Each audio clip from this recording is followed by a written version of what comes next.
All right, so now we're getting into the adaptive side of things. We're going to go into a lot here, so we probably will split this into 2 videos. I'll know when I get there, and you'll obviously know because you'll see more than one video.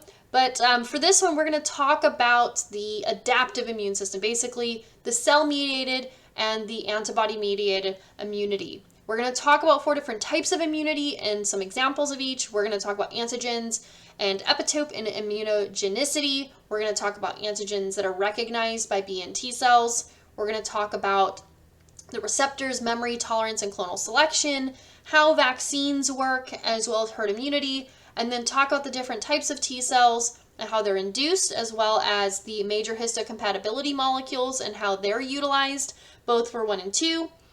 We're going to talk about the endogenous pathway for MHC1, the exogenous pathway for MHC2, CD4 and CD8 cells and what they do, and then B cells and how they're functioning, and then of course antibodies and how antibodies help us. So let's go ahead and just get an overview, just a reminder of what adaptive immunity is. Again, adaptive immunity is just your body's ability to protect yourself against a very specific pathogen. So it's going to, adaptive immunity would mean you can defend yourself against this specific flu virus, or this specific cold virus, or this specific bacterial infection, right? So that's what we mean by adaptive immunity. And the great thing with adaptive immunity is that you can develop memory. Basically, you can learn how to fight against a specific pathogen and then keep that information long term so that you can more easily fight that pathogen again later. So this is again so that when you get exposed to that same pathogen later, you either don't get sick at all or you don't feel as sick as you would have the first time. And there's 2 kind of parts to this defense. There's the cell-mediated immunity. This is where we have T cells and cytokines that are going to be involved. And then antibody-mediated immunity. This is where B cells and antibodies come into play. So most of the time we talk about a pathogen, we're going to see activation of both cell-mediated and antibody-mediated. This is a slower process because we have to learn, right? Learning is a process, it's not immediate. And so adaptive immunity is going to rely on the innate immunity processes to kind of keep things at bay while the adaptive process is occurring, right? While we're learning how to fight those things. So it's slower acting because we have to go through this process of activation and amplification. This is what we call clonal selection. And so basically the ramp up for the cells that are going to be specific to that particular pathogen, because the cells that are specific to that pathogen are not kept in high numbers. They're rare. They have to have an antigen receptor that is specific for that antigen. They're not very common. And then when we do have them, in order to properly fight the infection, we have to take that rare cell and increase their numbers to a high amount. Right, and so to go from rare to more common is going to take some time, right, because we have to go through that amplification process. Now, how do we develop our adaptive immune system? There's a couple ways. We can do it naturally or artificially. Let's go over natural first. So naturally acquired means a natural physiological process has occurred. If we have naturally acquired active immunity, this is basically you got sick. Right? You were exposed to a pathogen, you got sick, you fought it off, you got better, right? So if you caught a cold or you caught the flu and then you got over it, you now have naturally acquired active immunity against that particular cold or flu virus. Now, naturally acquired passive immunity, right? This is where something like what a mom would be able to do with her infant. So when mom breastfeeds a baby, there are antibodies in the breast milk, right, that can be passed to the infant. It's also what mom can pass on to a fetus in the womb as well. So this is something more specific from mom to baby, whether in the womb or through feeding, where antibodies make their way. Now the big difference here, you notice I use the term active and passive. Active immunity means your body actively has developed a long-term plan on how to fight that pathogen. Passive immunity means you have protection, but it's not long-term protection. Right? We want to make that distinction. Active, your body actively has learned how to fight that pathogen and can do so later on. Passive immunity, your body has the tools to fight it, but it hasn't learned how to make those tools themselves. The tools have been given. So it's kind of like, if you think active versus passive, passive is like if I made a meal for you to eat, right? I made you dinner. You don't know how to make that dinner, but you got to enjoy the dinner when I made it. Active immunity is if I taught you how to make the recipe. So you have the meal now, but you also know how to make it on your own later. That's the difference between active and passive, right? Both of these are natural because you naturally got infected and got sick, or you got natural antibodies from mom. And then we have the artificial side. Artificially acquired, these are going to be from pharmaceutical products. So artificially acquired active immunity, this is what happens when you get a vaccine. Basically, we are tricking or teaching your body how to identify a specific pathogen without the danger of getting you actually ill. And then artificially acquired passive immunity, this is something like monoclonal antibody treatments. So IVIG, antivenoms, or like convalescent plasma. These are things where we're just basically providing your body like supportive care so that you can fight off that infection now so you can survive. But it's not going to help protect you later on, right? It's not going, the artificially acquired passive immunity, let's say you get convalescent plasma, that's going to help you fight off an infection you have at that moment, but it's not going to teach your body how to make its own protective features like antibodies later on, right? And no matter which one we're looking at, the whole thing revolves around the idea of antigens. So antigens are basically just substances that trigger an immune response. Usually they're foreign, but not always. We've talked about antigens when talking about blood types, right? We said like if you're type A blood, you have an A antigen. If you're type B blood, you have a B antigen. Same kind of concept. It's something that can trigger an immune response. Most of the time when we're talking antigens, though, we're typically talking about something that is foreign. So something from like a bacterial cell or a virus or whatever, right? They can be protein-based, they can be carbohydrate-based, they can be lipid-based, they can be nucleic acid-based, right? They can be any of the major macromolecule categories. But it's going to trigger your immune system to react.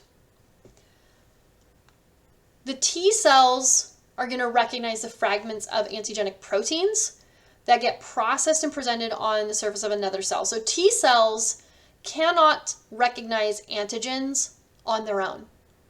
They need another cell to show them the protein. And so the cell that's going to show them the protein is called an APC, or an antigen presenting cell. Name makes sense, right? It's presenting the antigen to the T cell. So T cells need something to tell them, right? Hey, this is what you need to look out for, right? This is the problem. This is the antigen. It needs to be basically shoved in their face. B cells, though, they can recognize antigens on their own, right? Just free floating, just without being processed by another cell. So T cells, they can only recognize antigens that have already been processed and are being literally shoved in their face by another cell, the APC. B cells can recognize antigens without being told. So they don't need that processing to happen. Usually, just a piece of the larger antigen is what triggers the response. And these pieces are called epitopes. So these epitopes, these are going to, again, be these little portions of the entire antigen. So it's a piece of the antigen. And the ability of that antigen to bind, right, to generate or to kickstart an immune response, to activate B and T cells, is called what's immunogenicity. So when it comes to the adaptive immune response and these different cell types, we have the B cells and the T cells. Now, B cells and T cells are both going to come from the bone marrow. They're going to start there, but they're going to mature in different locations. And so the B cells are going to mature in the bone marrow, hence the B cell, bone marrow. That's where they become what's called immunocompetent. They become mature. Whereas T cells are going to leave the bone marrow and make their way to the thymus, and that's where they'll fully mature. They're going to mature in the thymus, T cells, thymus, right? So you can use the B and the T to help you remember where they mature at. But before they leave, when they're maturing, they are going to acquire what's called an antigen receptor, and this is random.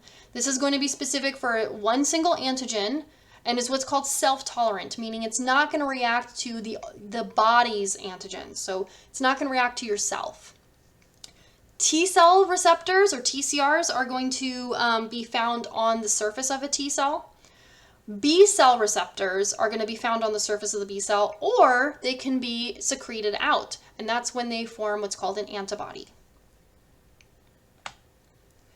Now these cells are going, because we have just a handful of different ones, we have to go through what's called clonal selection in order to selectively grab the specific B or T cell we need for that specific pathogen.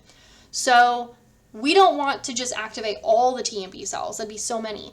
We want to only activate the ones that are going to work against that specific antigen. And so what's going to happen is clonal selection. Now, I'm going to talk us through the picture because I feel like the picture is going to make more sense than some of the text. So let's go ahead and look here over on the right where we see this lymphocyte precursor, right? We have all these different receptors on these lymphocytes, and one of these antigens is going to come along. It's only going to be able to bind to one of those receptors, right? All these different, receptors for all these different antigens, but when antigen X in this case comes along, it's only going to bind to the receptor for antigen X. That binding is going to trigger, it's going to select that specific, in this case, B cell. That B cell then is going to go through proliferation. It's going to multiply, right? It's going to copy itself to make lots and lots of B cells. And then all of those B cells can then produce antibodies against that specific antigen. So this is how we're functioning. This is how we're only triggering or only selecting the lymphocytes that are actually going to help in this case against that specific pathogen. Now, we can have two different types of cells come from this process: effector cells and memory cells. Effector cells are the ones doing the work. So in the case of the B cells, they're producing antibodies over and over and over again to bind to the antigens. But it also includes making cytotoxic T cells. It involves producing helper T cells or the plasma B cells, which again are the ones making antibodies. So we have a lot of effector cells when we are actively infected and ill. The memory cells can also be produced. Now these guys have a long lifespan, and they're going to basically help retain the memory of how to fight against that same specific antigen. They're going to hold on to that memory. And these are long-term, so memory cells will hang out for years and years and years. In comparison, effector cells that are actively helping you fight an infection are only going to hang out until the infection is over. And then once you're fine, once the infection is done, effector cell numbers will drop dramatically. So effectors are only around when you need them, right? When you're actively fighting that infection. Memory cells hang out for years on end. Now, how do we kind of figure out which B and T cells are going to work, right? We have to go through a process, the education, right, of B and T cells. And so we can positively select and negatively select B and T cells. Positive selection is going to be just the random generation, that somatic recombination, coding for those receptors, right, to generate a new unique receptor. So we're positively selecting for something that we don't have, a receptor that is brand new and unique. This is a random process though. And so because it's random, that means on occasion we can develop receptors that we don't want because they will attack our own tissues, or what we'd call they're specific to a self-antigen. So in addition to kind of doing this, random generator for all these receptors, we also need a way to get rid of the ones that are going to attack our own body. And so this is where negative selection comes in, where we can delete them, right? Go through apoptosis, or we can kind of energize them, meaning we put them in a zombie state, if they are what we call autoreactive. Autoreactive meaning these are receptors that react against our own body. Normally, these receptors are tolerant of our own antigens, so they don't cause a reaction to our own tissues. But on occasion, negative selection does fail, and this can be why some people develop an autoimmune disorder. Basically, we did not stop the receptor that was reactive against our own tissues, and so we have T cells and B cells that develop that will attack our own body. For example, let's say we're talking about diabetes, like type 1 diabetes. That is an autoimmune disorder where the immune system is attacking the beta islet cells that produce insulin. And so in that case, we have T or B cells that are reactive against antigens found on those beta islet cells. And so since they're reactive against those cells, they attack them and destroy them, therefore destroying the pancreas's ability to produce insulin. Now memory, I mentioned this before, but memory is our ability to basically remember how to fight against a specific antigen with our B and T cells. And with memory comes a faster and stronger response. And the response gets faster and stronger with every encounter we have. So if we look at the picture here, right, we have our first exposure, and we notice we have a bit of a response, right? We have an antibody titer, basically measuring how many antibodies do we have. And we see that it's really, really low. And then after we get exposed, we see a bit of a spike. We see a little bit of a hill. So we produce some antibodies in response to that first exposure. And then some time goes by, and we get exposed again. This time, we see that our response is much bigger, right? It's a bigger response, and it's a faster response than the first time. This can be because we got sick or we got exposed to the same pathogen twice, or this can also be why boosters and vaccinations work. So basically, in this case, let's say we're looking at a vaccine. Here's our first jab, right? Here's our first vaccine. We see that we get a bit of a reaction, right? We produce some antibodies in response. Some time goes by and we get our booster. We get our second vaccine for the same pathogen. We see that the second vaccine triggers a much bigger antibody production, right? A much larger production in response. And if we got a third, fourth, fifth, right, we would see that that response could get stronger and stronger to a certain degree, obviously, until we just do not get sick in response, right? So this is how vaccines work, right? It's basically exposing us to a pathogen in a controlled manner to trigger this response, this immune response. And that with each booster that we get, we can trigger a faster, stronger response so that we can potentially be exposed to the pathogen and never even realize that we were exposed, right? Because our response our adaptive response was so fast and swift that we got rid of the pathogen before we could really feel ill from it. And so it leads us to talking about vaccines. Vaccines in general are a pharmaceutical product that mimics the pathogen that we're trying to protect ourselves against. There's a few different versions. They can be attenuated, meaning we've weakened the pathogen. They can be, we can take the pathogen and kill it, right? So it's killed and dead. We can take a piece of the pathogen, just specific pieces that will trigger the immune response, and use that for the vaccine. And then, of course, the more recent version is the mRNA vaccine, which is it's an mRNA strand that your cells take up and then produce, and it makes your cell produce the antigen. And then your body goes, whoa, this antigen's new, and it recognizes it as foreign.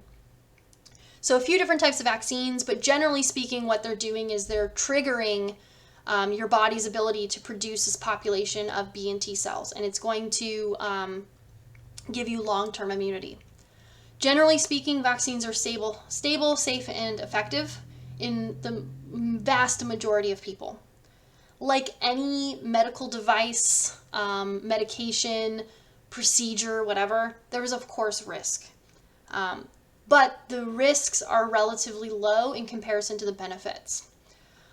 Some vaccines do use adjuvants, which are basically components in the vaccine that are immunogenic, meaning it's going to ramp up your immune response to that antigen. And then some of them do require boosters, like we saw on the previous page, where you need more than one dose. And this is so that you get longer lasting memory, so that the memory cells are deeper ingrained. And then on a social level, we have herd immunity. Because no vaccine is perfect, right? If you could develop a perfect, 100% effective, safe vaccine, you'd probably be a billionaire. And so since none of us are billionaires from that, we don't have that, right? So we don't have a foolproof 100% vaccine. And so that means some people who get vaccinated will not have 100% protection. So how do we protect people who are not 100% protected with the vaccine? That's where herd immunity comes in. Herd immunity basically means you have enough people in a population vaccinated so that the pathogen it doesn't have enough people to really pass through, right? So many people are vaccinated that the pathogen kind of gets stuck. It can't spread to as many people or as quickly. So we look at the picture here, we see up here, this is our unvaccinated population. And so we see when a pathogen comes in, it spreads very quickly from this nice blue healthy population. Suddenly everybody is sick. Right, or almost everybody is sick. In this middle one, we see that some people are vaccinated, and it helps some people be protected, right? It mainly protects the people who are vaccinated. But still, the vast majority of the population is not protected. But then when we get most people immunized, we see that the sick people have a really hard time passing that pathogen to people around them. And so maybe a couple people get sick, but most people are protected, including people who are unvaccinated. This is going to protect people who the vaccine is not as effective. This includes people who are elderly, because as you get older, your immune system is not as robust, and so that means vaccines are not as effective in older people in a lot of cases. It also protects people who cannot be vaccinated. So some people, like the very, very young, they're too young to become vaccinated.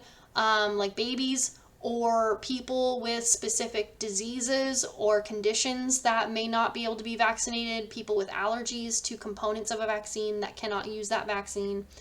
There's a handful of reasons why someone may not be able to get a vaccine or why the vaccine may not work 100% in them. And so with herd immunity, we are protecting those people that the vaccine can't. In order to achieve this, we usually look at 70 to 75% of the population needs to be immunized. So a lot of people have to be immunized to protect the entire, or the majority of the group.